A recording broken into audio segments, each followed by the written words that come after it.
As Mira, a professional video game tester, went about her day, she began to notice something odd. Every action she took, brushing her teeth, feeding her cat, even choosing her socks, was immediately followed by a faint chime and a whisper of commentary only she could hear. "Nice efficiency." The voice praised as she microwaved leftovers. "Poor choice," it muttered when she hit snooze again.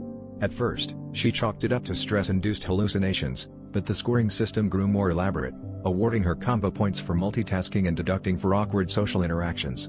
When she tried to ignore it, the world around her glitched, people repeated phrases, news stories looped, and even the weather seemed stuck on a cycle. In a sleepy town upstate, time itself felt off-kilter. Locals realized that no one had aged or changed in a decade, birthdays passed without notice, and beloved pets remained forever spry.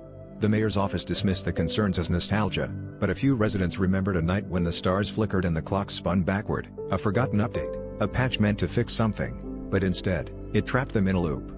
As they dug through old photographs and faded diaries, they uncovered gaps, entire years missing, erased memories replaced by static. Meanwhile, across the country, John, a quiet coworker at the office, started to act strangely. Once content to blend into the background, he now stared into mirrors as if seeing himself for the first time, and asked pointed questions. "Do you ever think we're being watched?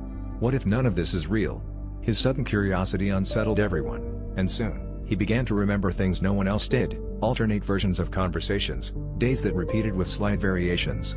John was waking up, and with each question, the world seemed to stutter, as if the simulation hesitated to render his new awareness. Elsewhere, an amateur astronomer named V pointed her telescope at a dark patch of sky and gasped. The stars there twinkled with strange, pixelated halos, and her instruments recorded impossible readings, gravity reversed, time bent around the edges. It was as if she'd found a cosmic firewall, a border between what was real and what was merely waiting to be loaded. As these fragments of truth surfaced, a scoring system, a time loop, an awakening mind, a boundary in space, the simulation's intricate veneer began to crack, hinting that reality's anomalies weren't errors at all, but clues.